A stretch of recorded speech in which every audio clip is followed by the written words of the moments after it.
बात आई नहीं। अब इतने बड़ा आदमी हो गया, अब शादी वादी करना है तो नहीं, देवी का नमस पूरा किए बगैर तो करना ही नहीं।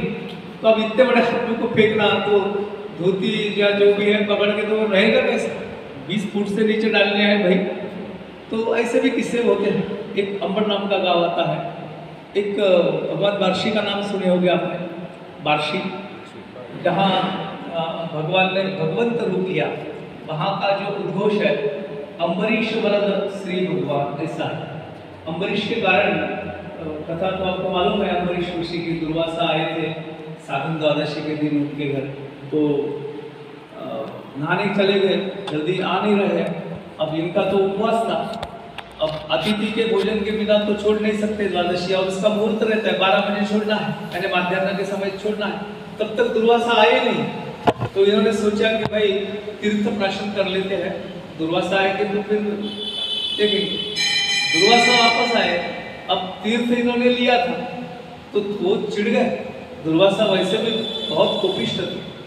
उन्होंने बोला कि मैं आपके यहाँ नहीं खाना खाऊंगा, क्योंकि आपने अतिथि का अपमान कर दिया, मुझे बुलाया लेकिन आपने तो पहले ही भोजन कर लिया। समझा रहे हैं कि मैंने तीर्थ प्राशन किया है, नहीं मान रहे, नहीं खाना खा। अब अतिथि अगर विमुख जाए तो पूरा व्रत हमारा नष्ट हो जाएगा। इसलिए अम्बरीश महाराज उनका बड़ी प्रार्थना करने लगे, लेकिन वो कुछ माने नहीं। उन्होंने क्या किया, आपने जटा से केश निकाला, उसमें कृत्या नाम की एक राक्षसी पैदा हो गई और वो अम्बरीश की तरफ छोड़ दिया। अब अम्बरीश को ये कृत्या उसके पीछे पड़ गई, तो उन्होंने भगवान का स्मरण किया कि हे भगवान मुझे बचाइए। भगवान ने अपना सुदर्शन चक्र छोड़ा, तो सुदर्शन चक्र कृत्या को तो उसने मार दिया। दुर्वासा के पीछे लग गया, दौड़ रहे गए सबके पास जाके, भाई मुझे बचाओ मुझे बचाओ। तो भगवान विष्णु ने बोला कि जिनको आपने पीड़ा दी है उन्हीं को अगर शरण जाएंगे तो आपका काम बन सकता है, नहीं तो ये सुदर्शन तो पीछे नहीं आने वाला। वो घूमते फिरते फिर अम्बरीश जी के पास आए, तो बराबर 1 साल हो गया था। तो अम्बरीश ऋषि के पास आए और तब उन्होंने जाके एकादशी का व्रत छोड़ा, द्वादशी हुई। ये पूरा उसको साधन द्वादशी कहते हैं। वो भगवान ने जो अवतरित हुए वो स्थान बार्शी, वहाँ पे भगवान जी की शंख चक्र गदा पद्म चतुर्भुज मूर्ति है, और मूर्ति के ठीक पीछे में वही पत्थर में रुक्मिणी जी की मूर्ति, लक्ष्मी जी की मूर्ति है। सामने से दिखती नहीं है, बाजू में एक आईना लगाया है, उसमें रुक्मिणी जी के दर्शन होते हैं और बड़ा ताका लगा रहता है दर्शन का। ऐसा मानते हैं कि भाई पंढरपुर जाके भगवान के दर्शन नहीं भी हुए यात्रा के कारण, बार्शी के अगर भगवान विष्णु के दर्शन हो गए तो पंढरपुर के दर्शन का ये जो फल है वो मिल जाता है। एक माढ़ा नाम का गांव आता है, माढ़ा, वहाँ भगवान पांडुरंग की मूर्ति है। ऐसा बोलते हैं, अब अलग अलग लोगों की अलग अलग धारणाएं श्रद्धाएं होती है। वो माढ़ा वाले लोगों का कहना है कि मूल जो भगवान की मूर्ति है वो माढ़ा में है, इसलिए उसे पंढरपुर कहते हैं। वो भी रास्ता लगता है। एक जैनों का बड़ा काशी जैसा तीर्थ क्षेत्र है कुंथलगिरी, नाम सुने होंगे। बहुत ऊंचे पहाड़ी पे जैन मंदिर है और बड़ा सुंदर है, तो वो भी रास्ते में पड़ता है। वहाँ कुंथलगिरी का पेड़ा बहुत ही उस एरिया में बहुत फेमस है। कम शक्कर प्योर खवे का पेड़ा वहाँ मिलता है। लोग 4-4, 5-5 किलो खरीद के बांटते हैं। ऐसा ये भी चीज़ें मिलती है। एक कपिलधार नाम का गाँव आता है, कपिलधार, वो पहाड़ी में बसा है। बसवेश्वर नाम से वीर शैव संप्रदाय के आचार्य, उनका वो समाधि स्थल है। तीनों चारों तरफ से पहाड़ियाँ हैं ऊंची ऊंची, और बीच में उनका मंदिर है। एक झरना भी है, बहते रहता है, और वहाँ भी एक हॉल्ट दिल्ली का होता है। थोड़ी धर्मशाला वगैरह बनाई हुई है और बड़ा सुंदर मंदिर है। वहाँ नित्य उपासना भी चलती है। ये भी स्थान लगता है। अलग अलग रास्ते में अलग अलग चीज़ें लगती है। निसर्ग सौंदर्य तो बहुत ही बढ़िया रहता है। गोदावरी जी के स्नान होते हैं शाहगढ़ नाम के गाँव में, वहाँ गोदावरी बहती है, तो उसका भी पवित्र रूप देखने मिलता है। ऐसी सब चीज़ें होती है। और पंढरपुर में जब पहुँचते हैं तो हिंगन होता है। हिंगन सब लोग राउंड गोल बना के खड़े रहते हैं और बीच में माऊली का घोड़ा दौड़ता है और घोड़े की दौड़ हो गई कि बाद में सब लोग टुकड़िया या बाउल भजन बहुत मस्ती करते हैं। जब पानी आता है तो कीचड़ में भी एक दूसरे पे कीचड़ उछाल के या मस्ती करते हैं। दिल्ली में ये सब प्रकार होते रहते हैं। भारुड़ नाम का प्रकार होता है, तो एक जगह पे ऐसा रुकते हैं, वहाँ भारुड़ होते हैं। भारुड़ यानी रूपकात्मक रचना एकनाथ महाराज की, जैसे दादला या विंसू सुना होगा आपने, विंसू साहब भारुड़ रचना है। उसमें से आध्यात्मिक संदेश एकनाथ महाराज ने दिया है। अलग अलग सॉन्ग बना के वारकरी लोग भारुड़ भी करते हैं।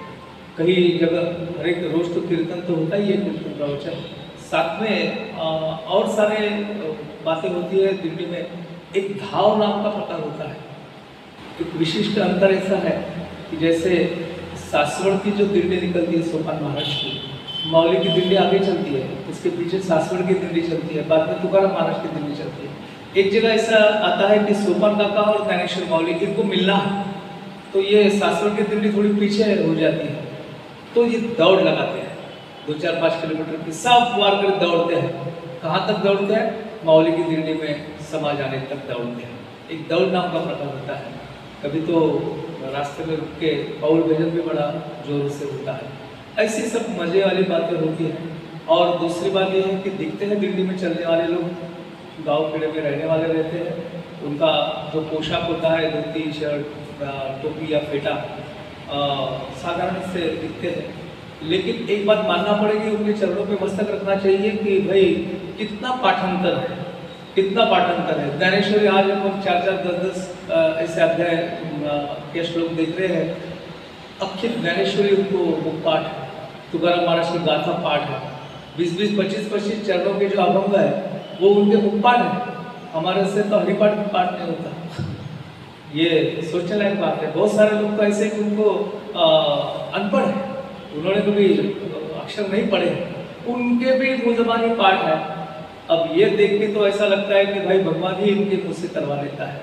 अब उन तो उनके सामने कुछ भी नहीं है। इतना सब सुविधाएं होके किताबें हम खरीद सकते हैं, घर में लाइब्रेरी भी सजा के रखी है, समय भी बहुत है। अब तो रिटायर्ड ही हो गया हूँ, फिर भी काय करूँ मना अनावर उतना होता नहीं है।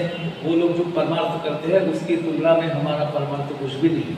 और दूसरी बात देखने लायक है दानत लोगों की, उधर के लोगों की दानत। ये भी मैं जब अच्छा समझ आ गई मुझे, उस समय जब गया, बचपन में जाता था तो कोई अप्रूव नहीं लगता था, लेकिन जब समझ आई तब जाके देखा, तब मैं भंडारा में नौकरी में लग गया था, अच्छा खासा तनख्वाह भी मिलती थी।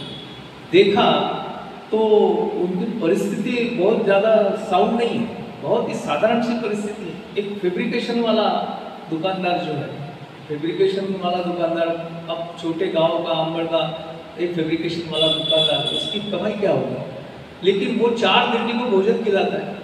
एक दिल्ली में कम से कम 500 लोग होते हैं, 2-4, 5,000, 10,000 लोगों को खाना खिलाना कोई मामूली बात नहीं है। हमारे यहाँ 10 लोग आ गए तो बड़ी आफत हो जाती है कि भाई कैसे बनाए, कौन बनाएगा, कितना लगेगा, खर्चा कितना होगा। लेकिन वो आदमी करता है। उससे मिले और पूछा उनको कि भाई ये कैसे करते हो? बोले जब से ये आपकी दिल्ली लास्ट में आती है, बोले सबसे आखिरी आपका नंबर होता है, आपकी दिल्ली जब जाती है तभी से मेरी अगले साल की तैयारी चालू हो जाती है। ये मेरी जो कमाई है वो कमाई बस एक अलग से मैं पूंजी बना के रखता हूँ कि ये सब लोगों को खाना खिलाने के लिए। और इतना सारा खाने पीने का सामान लोग बांटते हैं जिसकी कोई सीमा नहीं है। लड्डू तो इतने खाए राजगिरा के, कम से कम एक गोरा भर तो लड्डू खा ही लेता है बात करके। और बिस्किट के पैकेट्स इतने सारे कि जाते वक्त तो थैले में सामान एक ही थैला है, आते वक्त लोगों के 2-2 थैले हो जाते हैं, सामान मिलता है, ब्लैंकेट्स मिलते हैं, साड़ियाँ मिलती है, ड्रेस मिलते हैं, तो ये बच्चे और टोपियाँ का तो अगर गिनती नहीं, इतने सारे मिलते हैं। ये सब लोग दान करते हैं, वारकरियों को बहुत मानते हैं, पांडुरंग स्वरूप मानते हैं।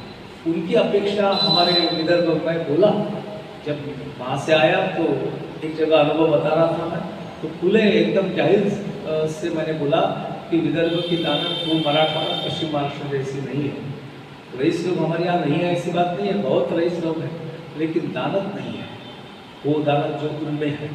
भले आपको बुरा लगेगा विदर्भ वालों को, लेकिन वो दानत हमारे इधर नहीं रखी जाती। और जो भी करते हैं तो उसका बार बार हम चिंतन करते हैं, बार बार बताते हैं कि भाई ये हम करते हैं, हम करते हैं। वहाँ ये बात किसी के ज़बान पे नहीं आती। ये बड़ा वैशिष्ट है। और श्रद्धा तो असीम है, पांडुरंग की श्रद्धा असीम है। ये सब अनुभव बहुत चमत्कारी है।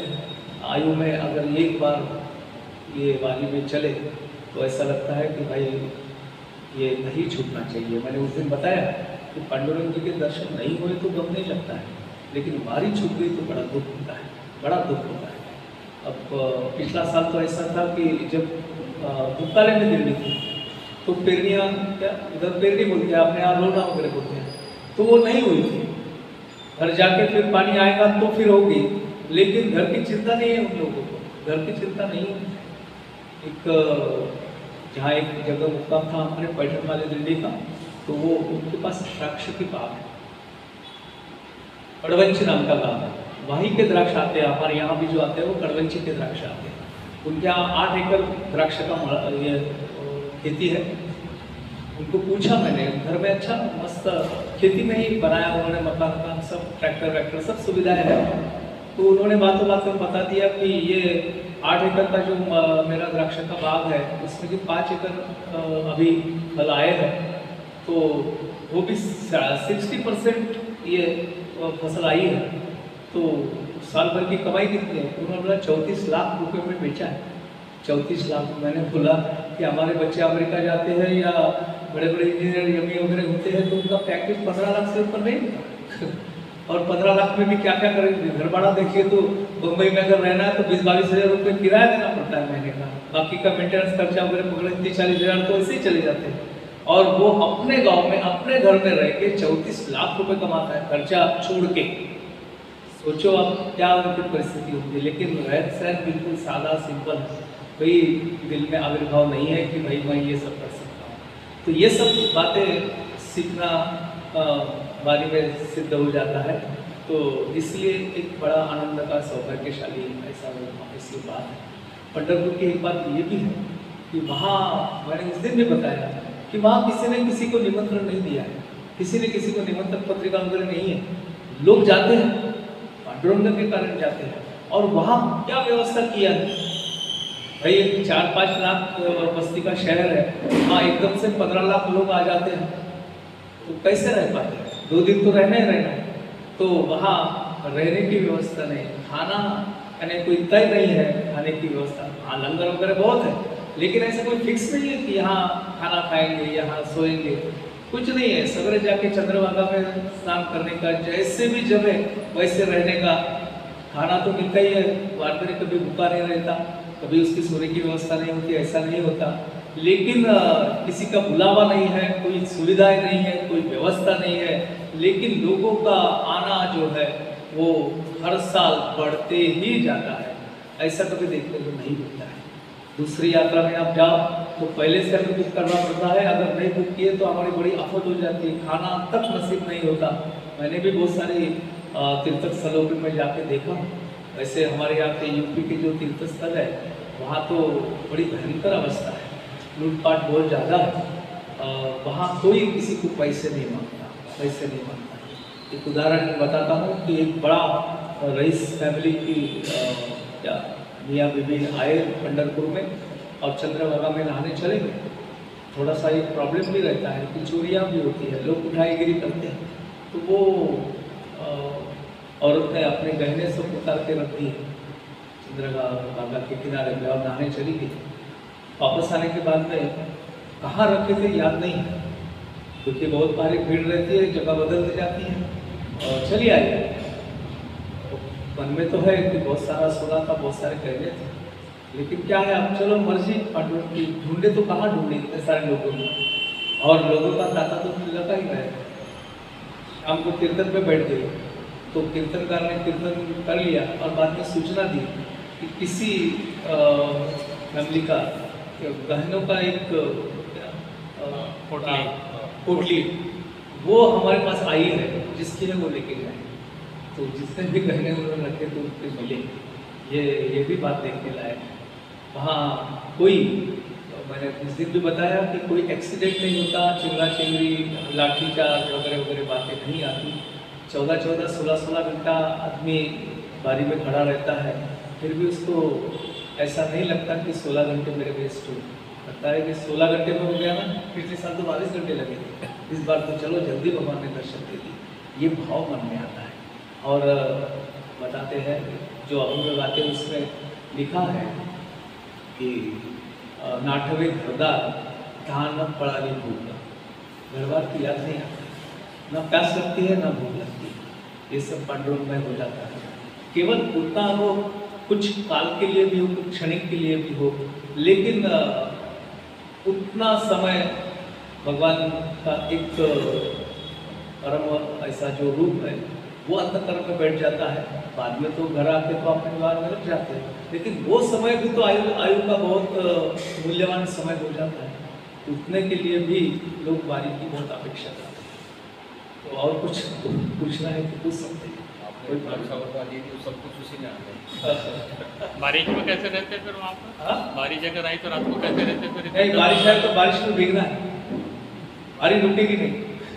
नहीं, वो नहीं रुकेगी, लेकिन रहने की व्यवस्था हो जाती है? रहने की व्यवस्था होती है, बहुत बार तो फिर रात भर बैठना पड़ता है, सोने के लिए जगह नहीं है। खुले में ही? हाँ, खुले में बैठना पड़ता है? नहीं खुले में नहीं। जैसे कैसे बहुत सारे गाँव में तो ये स्कूल होती है, जिला परिषद की स्कूल होती है, या तो फिर मंदिर होता है, या तो फिर धर्मशाला वगैरह होती है, या किसी का घर होता है।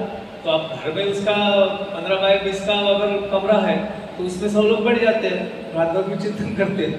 बारिश अगर आई तो खुले में सो जाते हैं।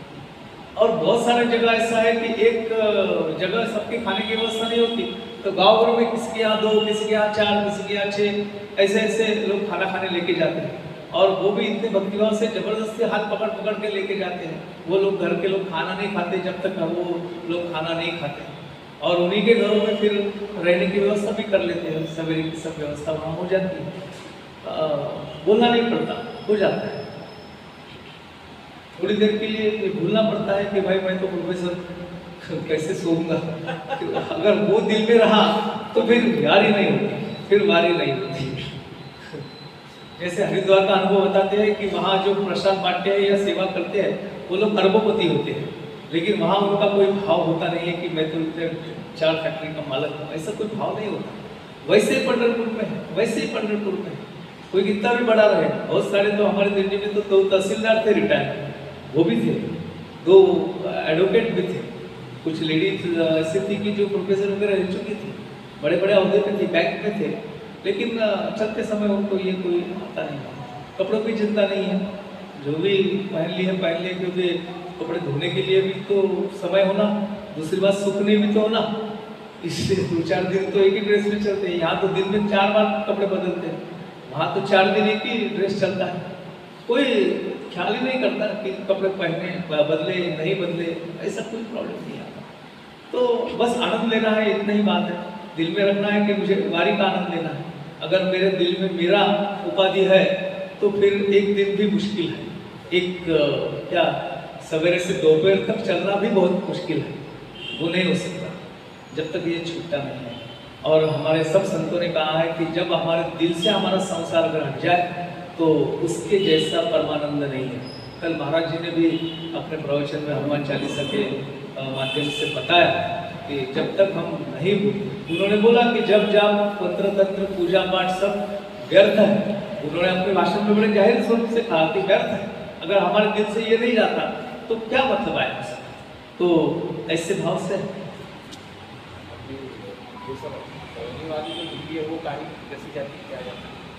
पौने की बारी पुष्पांड नवमी आती है कार्तिक महीने में। कार्तिक एकादशी जो होती है जिसे प्रबोधिनी एकादशी कहते हैं, अभी जो आषाढ़ी एकादशी जो हुई उसको देवशयनी एकादशी कहते हैं। वहाँ ऐसे हमारी धारणा है कि भगवान सो जाते हैं, 4 महीने उनकी नींद रही थी, और बीच में 4 एकादशी के बाद में दूसरी एकादशी आती है, उसका नाम आज जैसे आज कामिका एकादशी है, वैसे अभी 3 एकादशी के बाद में आएगी परिवर्तनी। भगवान अपनी कुछ बदल लेते हैं, सोते समय आदमी बदलता है ना, वैसे भगवान अपनी कट बदल लेते हैं, उसको परिवर्तनी एकादशी कहते हैं। और जागते कब है तो कार्तिक एकादशी को जागते हैं, जिसको प्रबोधिनी एकादशी कहते हैं।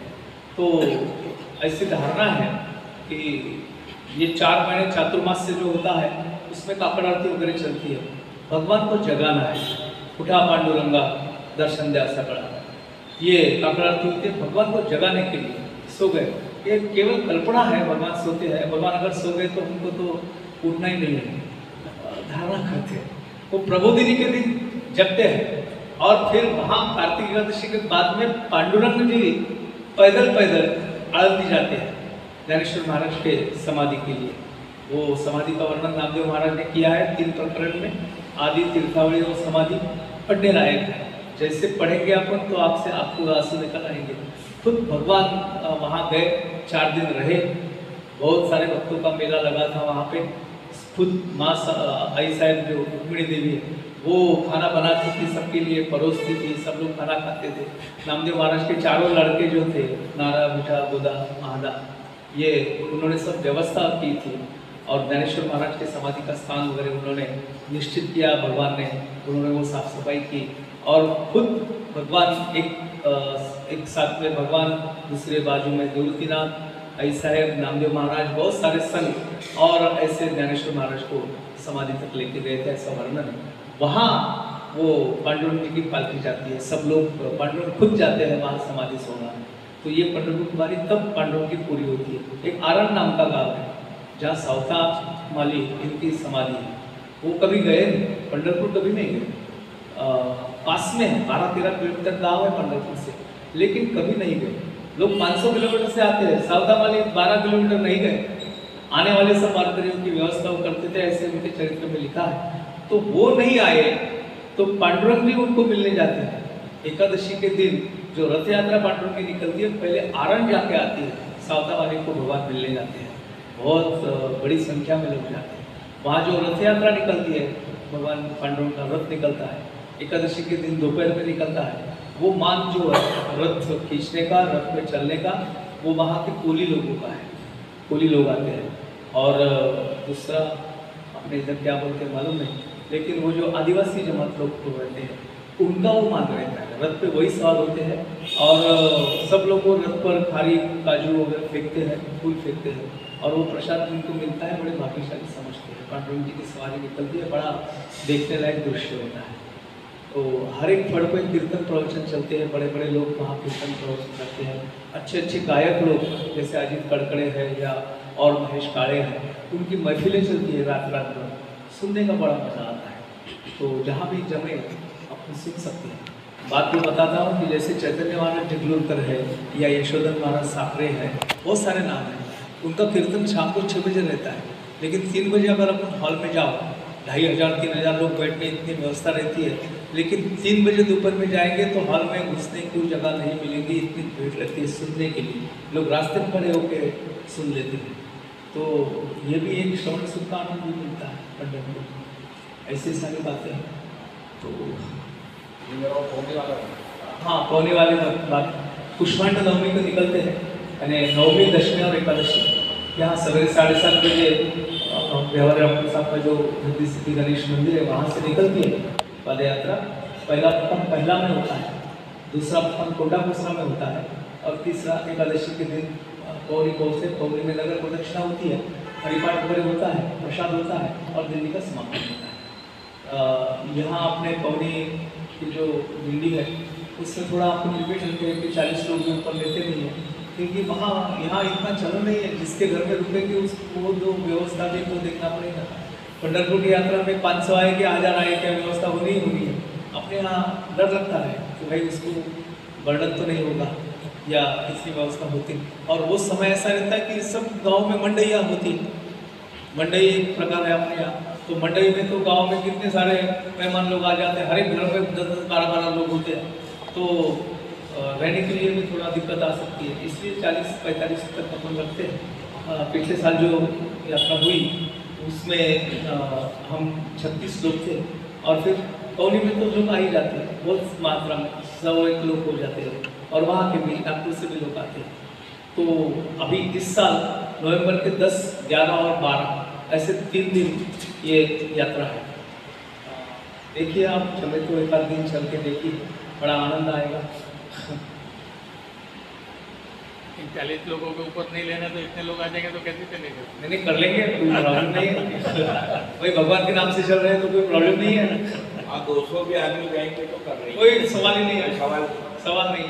अभी जो 17 साल पूरे हो गए, 18वां साल आएगा, अगला साल जो आएगा 18वां नहीं, इस साल जो आएगी दीदी 18वें साल की आएगी। पहले साल जब निकाले तब आपको आश्चर्य लगेगा, हम 9 लोग थे, लेकिन 9 लोगों के लिए पानी, यहाँ से खाना बुलाए, शाम का खाना, ये सब व्यवस्था करनी थी।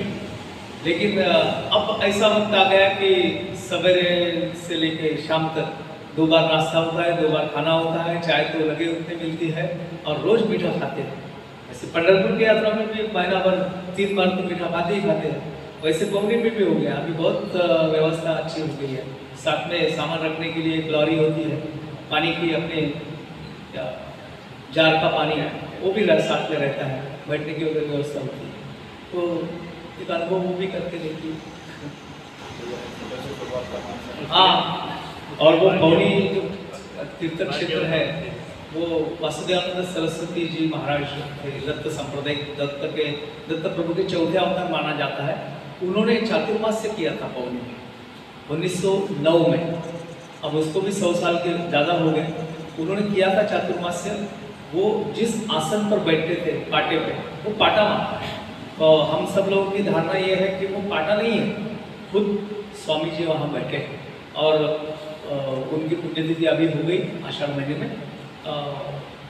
तो पंढरपुर प्रभु मंदिर विठल रुक्मिणी का है और स्वामी जी का पाठ वहाँ पे है। तो ये समन्वय साधने के लिए फिर अपन गिंडी निकालते हैं। वसंतराव जी घर बार आते हैं, उनको मालूम। तो ये एक छोटा सा प्रयोग है। जैसे ऐसा बोलते हैं कि अभी श्रावण महीना चल रहा है, कांवड़ यात्राएं चल रही है। ऐसा बोलते हैं कि शिव जी के लिए कांवड़ यात्रा और केवल पांडुरंग के लिए बारी से जाना चाहिए, ऐसा बोलते हैं। तो अब विठल मंदिर है, हम समझते हैं कि पौनी ये पंढरपुर ही है। नहीं पंढरपुर जाना हुआ तो पौनी जाके दर्शन करके आए, तो बड़ा मजा आता है। और भारतीय मंडल जो चालू हुआ है भंडारा में, तो उसके माध्यम से एकादशी का हरिपाठ होता है। तो आज वह हरिपाठ डॉक्टर कुलकर्णी के बाजू में एक शिव मंदिर बना है, वहाँ पर है। एक हनुमान जी का मंदिर है वहाँ, उसके बाजू में भी शिव मंदिर भी है। वहाँ पे आज शाम को 6 बजे हरिपाठ का आयोजन, वहाँ पे आके देखिए, एक अलग तरह का अनुभव आ जाता है। तो अभी अपना चालू कर लेते हैं ज्ञानेश्वरी। पिछले समय का बात समय 8 को 10 कम रास्ता है ना। हाँ, एका पथा क्या है ना 8 बजे आपण त्याच्या समय पाहू बोला हो तेवढंच बोलणार, जास्त वेळ नाही घेणार। असा म्हणतो। हाँ बिल्कुल बिल्कुल, जास्त नाही। आज फक्त मी ठरवून आलो म्हणून एकच श्लोक बोलला।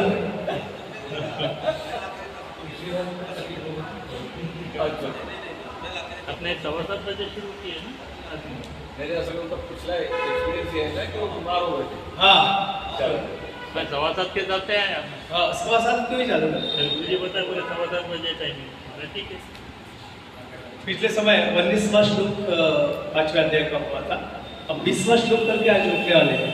मुझे भी तो 8 बजे जाना है।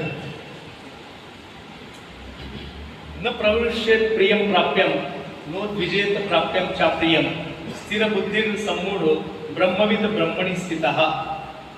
इसका सरलार्थ है कि प्रिय वस्तु जो अपनी होती है वो अगर हमें मिल जाए तो क्या होता है। भगवान कहते हैं कि अपना अत्यंत प्रिय वस्तु हमें मिल गई तो बहुत ज़्यादा खुशी नहीं होना चाहिए, और अप्रिय मिले अगर मिल गई तो उदास नहीं होना चाहिए। फिर बोलते हैं बाह्य विषयों में जिसका चित्त आता है, अंतःकरण आता है, वो तो दुख पाता है बाह्य विषयों में। लेकिन जिसका मन बाह्य विषयों में आसक्त नहीं है और आत्मा के जगह जो सुख है वो अगर उसको प्राप्त हुआ, वो प्राप्त कैसे होगा? बाह्य विषयों से अपना चित्त हटाकर अंतर्मुख होना। कल के प्रवचन में भी ये बात बहुत बार उन्होंने बताया।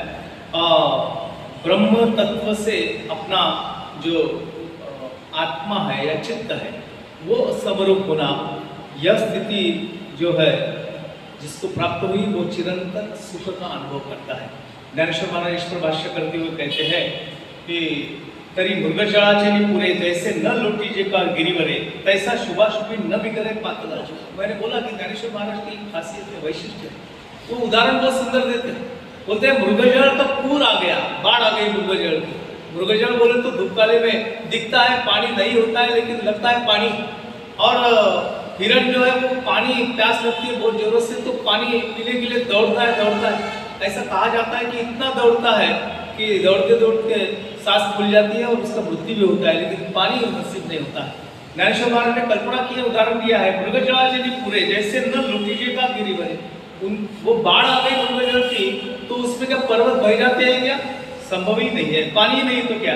तैसा शुभाशुभी न भी करे पातला जो, वैसे शुभ हो या अशुभ हो, उसमें उसके मन की अवस्थाएं कुछ बदलती नहीं है।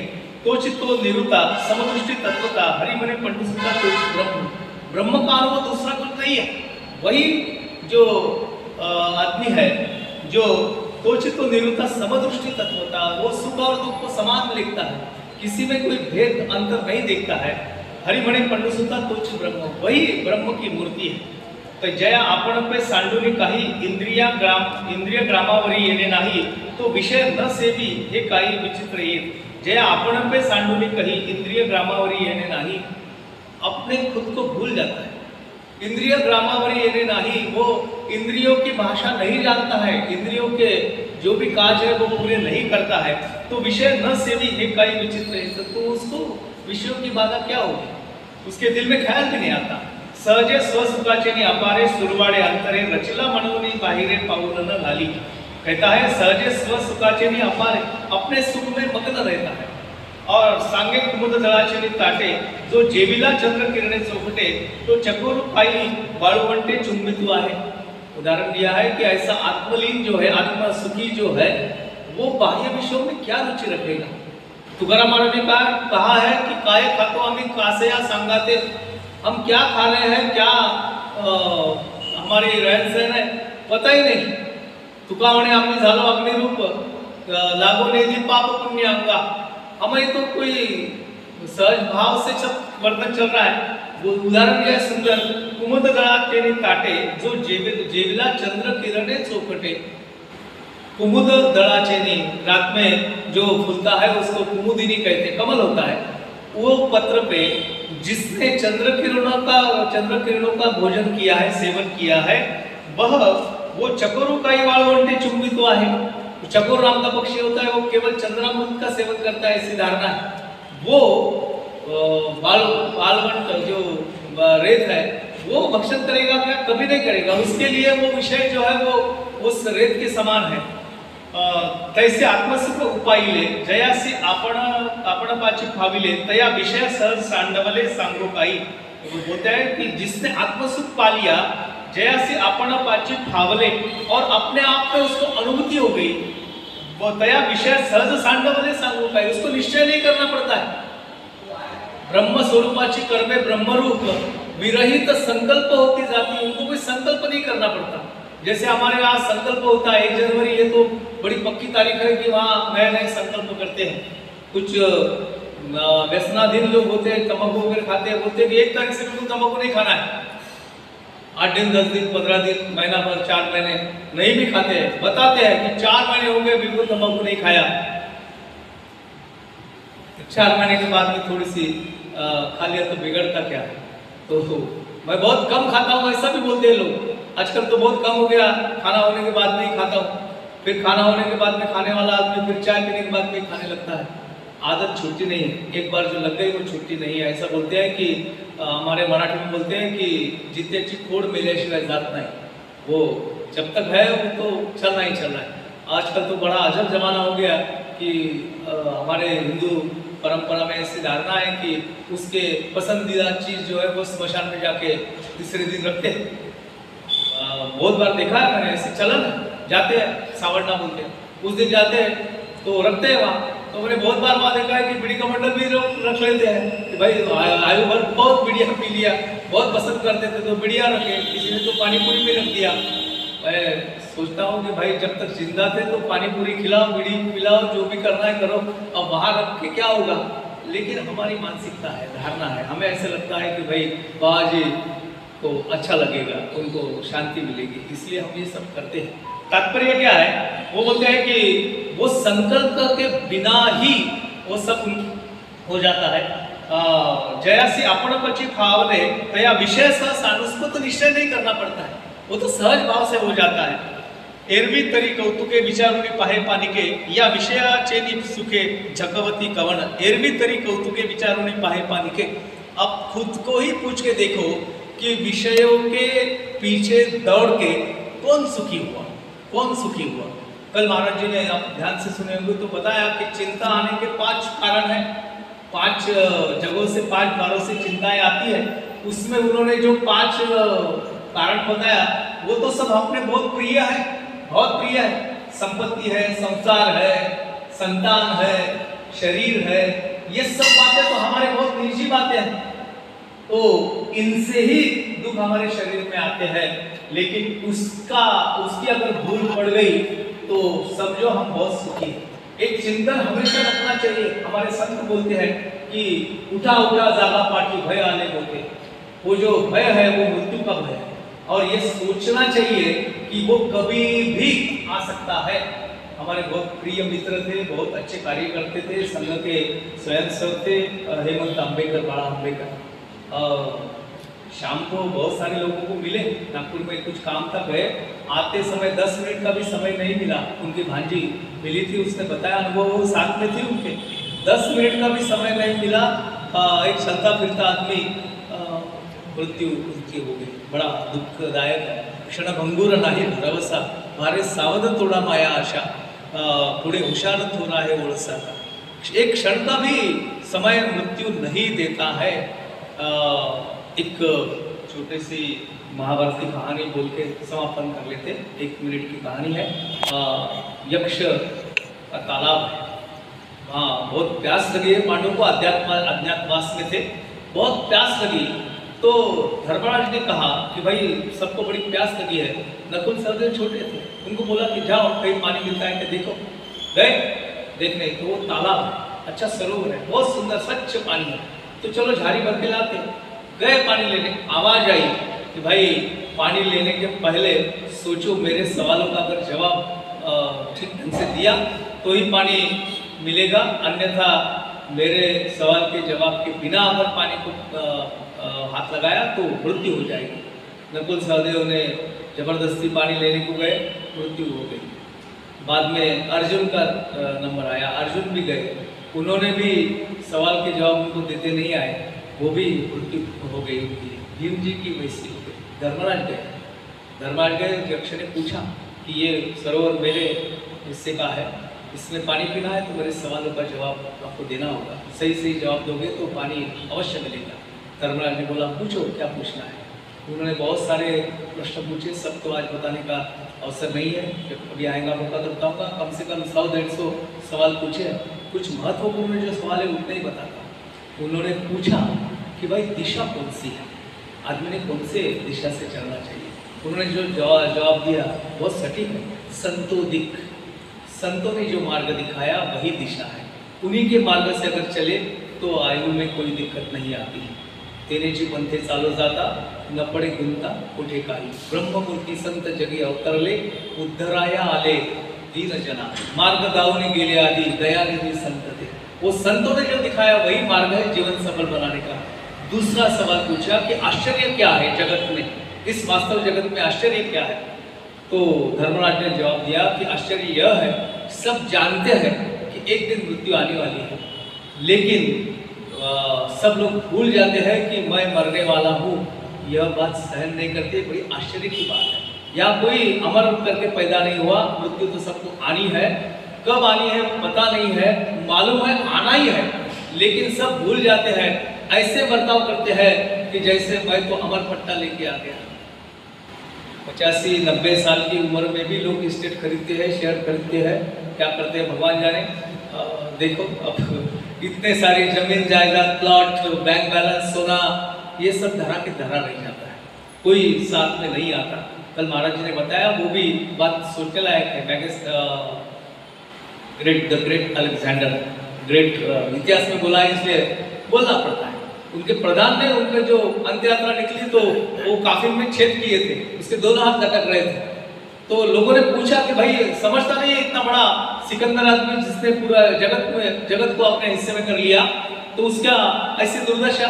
वो बोले उन्होंने लिख के रखा था कि मेरे हाथ ऐसे लोगों को दिखना चाहिए, इसलिए उन्होंने एक सीख दिया है कि मैंने पूरा जगत में मेरा साम्राज्य प्रस्थापित किया, लेकिन जा रहा हूँ तो खाली हाथ जा रहा हूँ, खाली हाथ आया था खाली हाथ जाऊँगा। वैसी स्थिति है, लेकिन हम ये भूल जाते हैं, यही बड़ा आश्चर्य है। ऐसा धर्मराज ने कहा, यक्ष बहुत प्रसन्न हुए, सबको पानी मिला, वो जो मृत हुए थे वो भी जिंदा हो गए यक्ष की कृपा से। तो तात्पर्य यह है कि हमारे जीवन में विचारों ने पाहे पानी किया, विषयाची सुखी झकवती कौन, या विषयों की संगत में हम लोग भूल जाते हैं कि हमारा परम कल्याण किस में है। वो परम कल्याण का मार्ग गीता में है। गीता का पाठ इसलिए करना चाहिए, ज्ञानेश्वरी गीता का ही भाष्य है, गीता ही है, तो उसका चल रहा है। 22 श्लोक आज हमने पूरे कर लिए हैं। 23वें श्लोक से आगे के शनिवार को अपन बात करेंगे। यहाँ लिखते हैं, नाम संकीर्तनम यस्य सर्व पाप प्रणाशनम प्रणामो दुःख शमनः तन्नमामि हरिं परम। नाम संकीर्तनम यस्य सर्व पाप प्रणाशनम प्रणामो दुःख शमनः तन्नमामि हरिं परम। नाम संकीर्तनम यस्य सर्व पाप प्रणाशनम प्रणामो दुःख शमनः तन्नमामि हरिं परम। गोपाल कृष्ण भगवान की जय। श्री कृष्ण। आरती करेंगे।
तमेव सर्वं मम देहि कायेन वाचा मनसेन्द्रियर्वा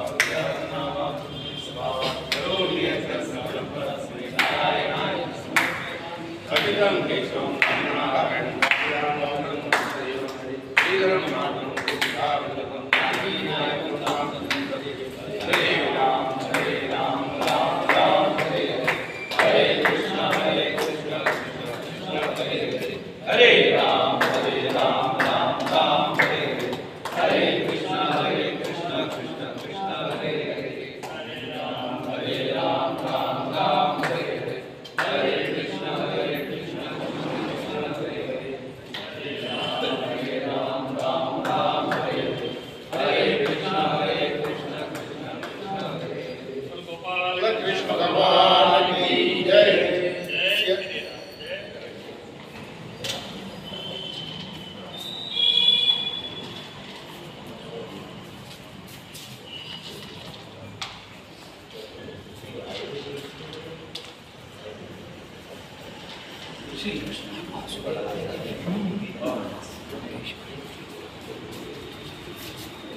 अरे बस हमारे पास क्या मंदिरावाला फोटोग्राफर जाऊ ना बहुत